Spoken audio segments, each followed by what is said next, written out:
Hi friends, காலை வணக்கம். இன்றைக்கி சண்டே ஸ்பெஷல் என்ன செய்ய போகிறேன்னா சிக்கன் பெப்பர் சிக்கன் தாங்க இன்றைக்கி ஹைலைட்டாக இன்றைக்கி. அதனால தான் எல்லாமே ரெடி பண்ணி வச்சுட்டேன்.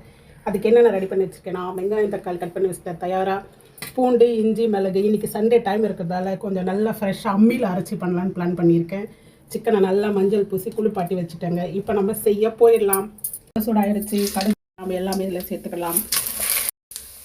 பச்சை மிளகா வெங்காயம் இது நல்லா வதங்கிட்டே இருக்கும். அதுக்குள்ளே நம்ம போய் அம்மியில் போய் எல்லாமே அதை அரைச்சி எடுத்துகிட்டு வந்துடலாம். நாளைக்கு இஞ்சியை முதல்ல அரைச்சி எடுத்துக்கலாம்.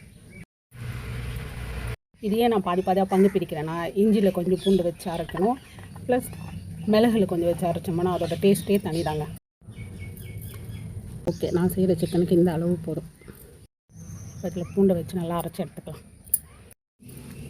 நான் மிளகை வறுக்கவே இல்லைங்க, பச்சையாக மிளகு தான் ராவாக தான் அரைச்சி எடுத்துருக்கேன். பூண்டு மிளகு அப்போ தான் செமையாக இருக்கும் டேஸ்ட். இது வெங்காயம் நல்லா வதங்கிடுச்சு. அதில் நம்ம தக்காளியும் சேர்த்துக்கலாம். நம்ம அரைச்சிருக்க இஞ்சி பூண்டையும் சேர்த்துக்கலாம். நம்ம தேவையான அளவுக்கு உப்பு சேர்த்துக்கலாம். பெப்பர் அரைச்சிருக்கிறதால மிளகாத்தூள் தேவையான அளவுக்கு கம்மியாகவே சேர்த்துக்கலாம். காரத்துக்கு பச்சை மிளகாலாம் போட்டிருக்கோம். நான் இந்த அளவுக்கு தான் கம்மியாக போட்டுக்கலாம். இது எல்லாமே நல்லா அப்படியே வதக்க விட்டுலாம். இப்போ நல்லா வதங்கிடுச்சு. வெங்காய தக்காளியெல்லாம் சூப்பராக ஜூஸியே. இப்போ நம்ம அதில் சிக்கனை சேர்த்துக்கலாம். நம்ம அதில் இப்போ எல்லாம் நல்லா கலரி விட்டுட்டோம். தேவையான அளவுக்கு நம்ம தண்ணி சேர்த்துக்கலாம்.